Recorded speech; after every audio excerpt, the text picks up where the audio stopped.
So I did a video of the untradeable players on Essendon's list. I had 13 of them. So now we're going to have a look at the tradable players on Essendon's list. Who's likely to stay, who's likely to get traded, and who's likely to get delisted. We're going to go through all that in this video.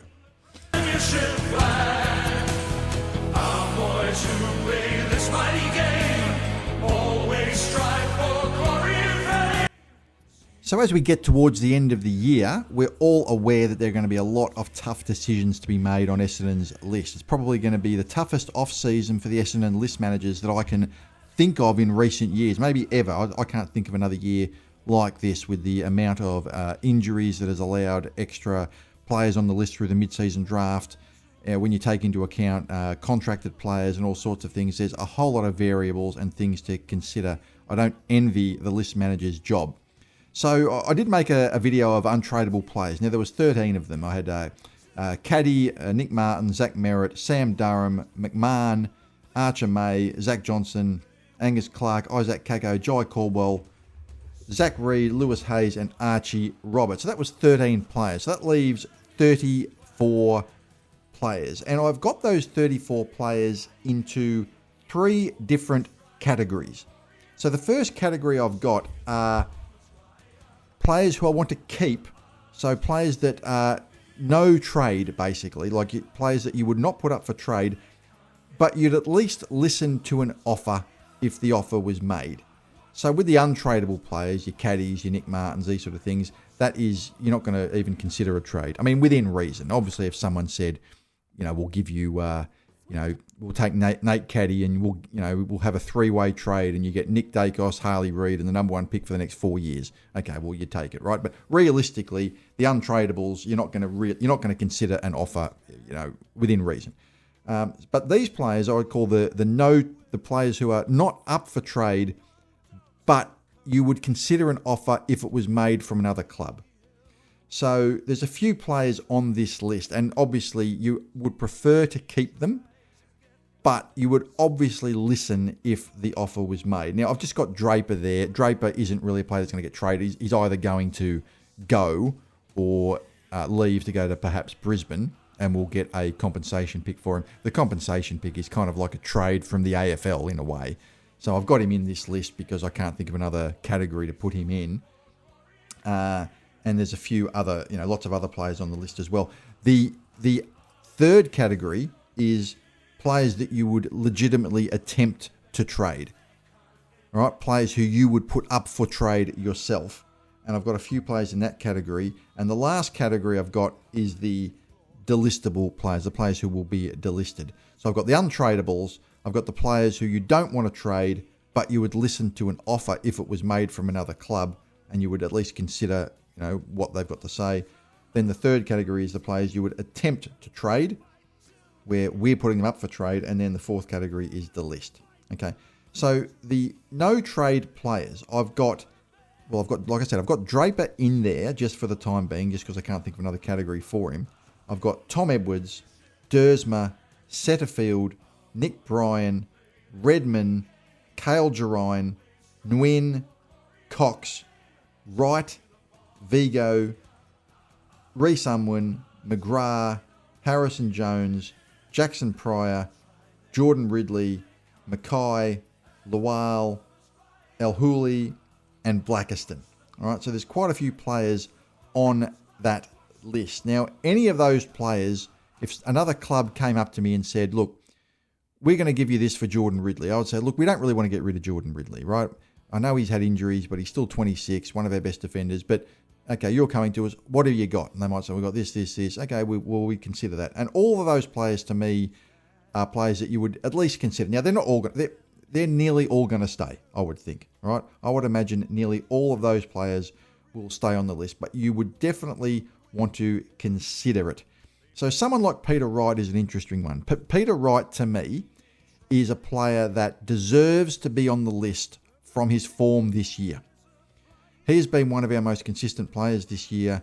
He's been a reliable player given the absence of tall players. We've had so many injuries to tall players. But he is a player as well that next year turns 30 years old. He turns 29 next month and he turns 30 next year. So the question I would ask is, are we more likely to win a premiership in 5 years' time with, say, Liam McMahon or with Peter Wright? And I think that's a pretty easy answer. In 5 years' time, Peter Wright will be retired, and you're more likely to win a premiership with Liam McMahon. Now, does Peter Wright deserve to stay on the list next year based on his form this year? Yes, he does. Absolutely, he does. And it would be unfair in some ways to trade him. And look, I don't know whether another club would want him at his age. There's probably someone that would. And I wouldn't seek, like I said, I would not seek to trade him in this category. He's a player, but you would listen to an offer. But really, the reason he's in this category instead of an untradeable is that you have to take into account his age. He's turning 30 next year. And I think it's a fact that someone like a McMahon, for example, is more valuable to the list in 5 years' time when we hope to be a good team than, say, Peter Wright is now. So I've got him in the no trade for next year, but you'd listen to an offer. Same with Vigo. I mean, I think he'll stay with us. I imagine he would be a 8 to 10 year player. I think he's got a lot of upside. He was monstered in the 2 games that he's played, but you'd listen to an offer if it was a ruck, for example. I put Nick Bryan in that as well, this category, because I don't think Nick Bryan is so good and talented that you wouldn't at least consider an offer. He's got some upside. I think Vigo's got more upside, personally, than Nick Bryan. But you'd consider an offer, as you would for all these players. McGrath is an interesting one. I want to keep McGrath. I do not want to trade McGrath. McGrath has some faults because every time he turns it over, it seems that McGrath's turnovers to the fan base are more noticeable than the turnovers of other players. I suspect if he was picked at 50 in the draft instead of pick 1, he probably wouldn't be criticised as much. But there's a few things he's got going for him. A, he's in the leadership group. He's a leader at the club. But also, he is a really good lockdown defender. We all saw the job he did on Hill from Collingwood on Anzac Day. And the other attribute he's got is that he very, very rarely loses a one-on-one contest. Now, I can't remember the stat. I was looking for it before I did this video and I couldn't find it. But he has an exceptional record in one-on-one contests, actually defending one-on-one contests down there. So he's a very, very good player. But just because of his age, you know, he's sort of moving into his late 20s soon. He was obviously picked up in 2016, you know, after the drug year. And I would look at him as a player that if someone came to an offer, you'd consider it. You consider the offer, but I wouldn't put him up for trade. Same with Harrison Jones. I wouldn't put him up for trade. He's a versatile player. I think that, you know, there's a possibility of getting something good for him. That's why they're in this category. There is something to be said for, you know, at least listening to play, because there's Harrison Jones with his height is something another club might be after. And we do have a lot of tall players. We've got a lot of players in our forward line. We've got about 8 players that can play full forward. So Harrison Jones is a player that you would listen to a trade. But I personally wouldn't put him up for trade, but I'd listen to one. Jackson Pryor, like I said, I'd rather keep. Ridley, Mackay, all these are players who I'd rather keep. But you'd obviously listen to an offer. And I think that's a reasonable thing to say for all these players. But I don't want people sort of jumping down my throat saying, no, you don't want to get rid of Vigo, you don't want to get rid of Bryan. I know, I don't want to get rid of him, but I just don't have them as so good that they're in the untradeable category. All right. But they're definitely players that, all of these players that I would want to keep. Now, of these players, there are 7 of them who are uncontracted. They're players that could theoretically be delisted with, you know, without having to worry about paying them out or anything like that. So the players who are uncontracted are Draper, who might leave anyway, Setterfield, Nick Bryan, Blackiston, Lual, Pryor, and Vigo. Now, I think Lual is the most in danger of that group of being delisted, just because I think he's probably the least talented, and he's got some upside, but I think he's probably got less upside than the others. But I think all the others will probably stay on the list, in my opinion. So that would be the group of don't trade, but at least listen to an offer from another team. In terms of the next group, I've got the attempt to trade players. So these are players that you would likely put up for trade. Now, it doesn't mean all these players get traded. If you look at the history of trades, there's often not that many that each team has per year. Right? There might be one or two. Some teams have none. Right? So I reckon not all these players will get traded because it's just the nature of the trade. You don't always lose. You don't always get what you want. But the players who I would at least put in the category of attempt to trade, where we are the ones making the offer, I would have Archie Perkins, Langford, Darcy Parish, Elijah Sartis, Ben Hobbs, Day Wicks, who I think is struggling a lot at VFL level after his debut this year, Gresham and Guelphy. Now, that's quite a lot of players to put up for trade, and I'm not necessarily saying that you would sort of do it overtly, right? But you would perhaps be a little more open to those players going than the previous category. So Perkins, to me, is at the point in his career now, came to the club at the end of 2020, so next year will be 2026. He'd be entering your 6th year, where he hasn't shown enough to guarantee his spot. Now, he's not a delistable player because he's contracted, but certainly I think he should be considered for a trade.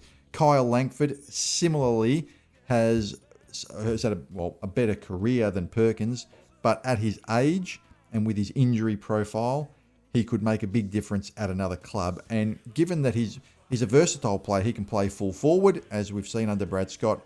He can also play midfield. He can play a number of different positions. I think he's a player. And look, if we didn't trade Langford, if a trade didn't go through, I'd be still happy to keep him. I think he's a good player and he's still valuable to the team. But certainly you would want to see what you could get for that player. Darcy Parish, another one, got 4 years remaining on an expensive contract. I think he's on about $600,000 a year, but who knows, has struggled over the last couple of years to get on the ground. He's an All-Australian. 2021, he was a fantastic player. And my preference would be for the medical team to get him right, and he plays out the remaining years of his contract at the same level that he did at 2021. But there's not really any evidence that he's able to do that. So if he doesn't get traded, look, I'd love for the medical team to just do their job, and hopefully he just retains, or gets back to his durable self like he was in the early 2020s. I'm just not sure, though. Sartis is another one who I think, this is an important one, because I look at Elijah Sartis as a player with currency. He's not in the team really because we have a lot of players that play his position. You've got like Caldwell, and you've got, Parish when he's in there. You've got Durham, Merritt's in there. You've got Setterfield. There's a lot of players that kind of are regarded as, in and under midfielders. So I think what Essendon will be likely to look at in the draft, at least this is what I would be predicting, I think we need to look at versatile, outside running midfielders who are, good two-way runners, who are skilled. I like the look of, there's a few we like the look of. I won't go into all that right now, but someone like a Josh Lindsay, for example, who's not really an in and under player, but a good skillful outside player. That's the type of players we need, because we don't have those players. We've got in and under players. So Sartis is kind of dispensable because of the position that he plays, but you can get something for him. He's still young, right? You could get a reasonable pick for him. Gresham is the same, except you wouldn't get a really good pick for him, but I put him in the position of a tradable player because he's contracted, and to get him off, he's out of form, and to get him off the list, you would have to trade him. Guelphy, who is questionable, I guess, in terms of his value to the team at the moment. And I put Day Wicks in there as well, just because I think he's struggling a little bit. And I sort of see him as a player. My personal prediction is he won't make it. Now, I hope I'm wrong, but that's just my personal prediction. I'd like to see what you guys think in the comments. And, maybe we could get something for him. And it might be necessary to get something for him to free up spots on the list this year, because we need to get rid of about 9 or 10 players. Hobbs is an interesting one because he hasn't really established himself in the team. He's been in and out of the team this year. He's out of contract, and he also plays that inside mid, which we have, quite a lot of. So he's another player that really, I think we would, would be a good player to put up for trade and just see what we could get for him. There would be offers for him because he's still young. Now, what's something that is interesting here that hasn't been discussed that much is the draft when Tasmania come into the competition, because this has quite a bit to do with what we may do in the draft. So Tasmania come in 2028.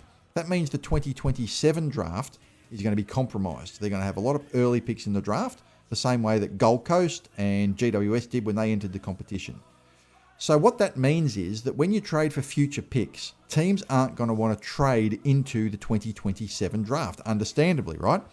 But next year is the 2026 draft. Now that means there's going to be a lot of demand to trade into next year's draft as a future pick, because for future picks potentially, if you're going to get rid of players, you're going to want to get into next year's draft, because you're not going to want to get into 2027, which means you're going to have to wait until 2028 to get into more future picks after that, if you take 2027 out of it as an avoidable draft, if you like. That means there's going to be a lot of demand, I reckon, from all the clubs to get into next year's draft. So it wouldn't surprise me that if we do trade players, if there are players up for trade, there may be picks that I think the club trades for, or I think they try to enter into the 2026 draft for picks next year, because they're not going to want to do it the year after.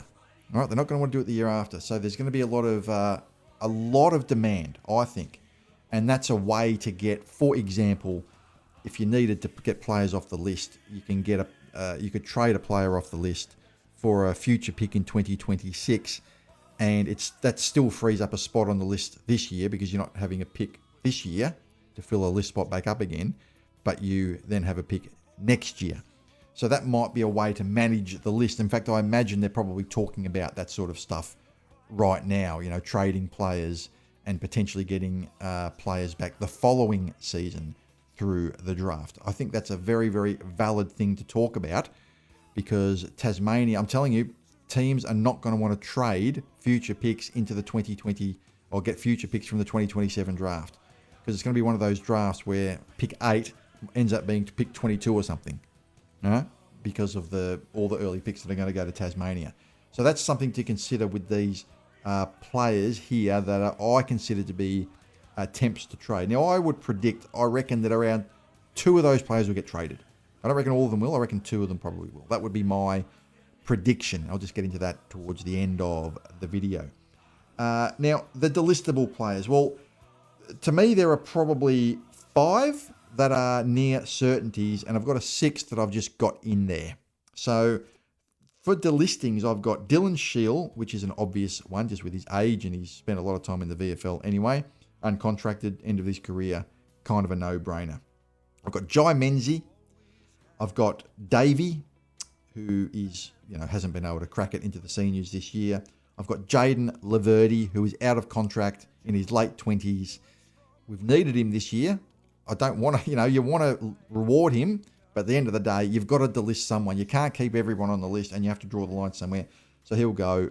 Goldstein, obviously, and I've got Oscar Smart in there as well. Now, I thought about this because Menzie and Oscar Smart kind of play, similar positions, but we're going to have Hussein Al-Achkar, who's a good small forward, coming onto the list next year, and I think he and Kako are probably the future of our small forwards, and Guelphy might stay as well. Like Guelphy was on that attempt to trade list, but like I said, they're not all going to get traded, those players in the previous list, right? So we're probably going to have Hussein Al-Achkar, Kako, and perhaps Guelphy, and we've also got Adam Swade, who is a midfielder / forward as well. He can kick goals. So, I think Smart he was lucky to get on the list in the first place with the mid-season draft, and I've just got him missing out. So that's 6 players delisted. And I would add probably Draper to that, who the rumours are, not the list, but in terms of leaving the list, in terms of the rumours are, according to a lot of the pundits, that he's going to go to Brisbane. So that leaves Shiel, Menzie, Davey, Laverty, Goldstein, Smart and Draper. That's 7 players off the list. And I reckon 2 or 3 of Perkins, Langford, Parrish, Hobbs, Gresham, Guelphy, that sort of 6 or 7 players on the attempt to trade list. I reckon 2 or 3 of those, and that equals 9 or 10 players gone from the list. That gets it down to around 38. that would be how I think it would go. But it's very difficult to predict it any further than that, just because you don't know if players are going to get, you don't know which other teams are going to agree to a trade. You don't know if a club might make an offer that you can't refuse for a player who you don't really want to trade, that second category I mentioned, but you consider it because it's a really, really good offer. You don't know if they're going to, if future picks for future drafts are going to be in there, which affects how many picks you have in this year's draft. There's also a possibility of delisting players and picking them up again through the SSP. Remember, Kane Baldwin was a player that was a possibility of getting picked up in the SSP, and he ended up not being picked up. It was Tom Edwards. So someone like a McMahon could come off and then come back on again. There's all sorts of different possibilities of doing it. But at the moment, I've got Shield, Menzies, Davey, Laverty, Goldstein, Smart, and Draper gone, and 2 of Perkins, Langford, Parrish, Hobbs, Sartis, Gresham, and Guelphy, and Daywicks. Two or three of those players to make the 9 or 10 that are delisted. Might need another one, 11. We'll see. There's a few variables that have to play out with the list. So that's what I think in terms of tradable players, but tradable players who you want to keep but other teams would offer. Other teams would put up an offer. Players who you would attempt to trade, and delistable players.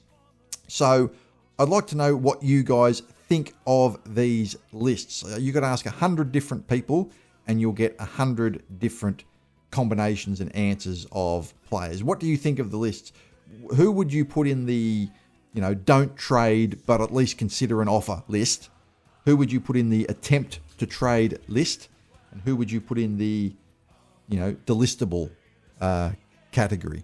Because there's a few different possibilities there. You've got to take into account who's contracted, who's not contracted. All those sort of things are very important to consider. So I'm going to leave it there. I hope you guys enjoyed this video. I hope you guys have a great day. And as always, go Bombers.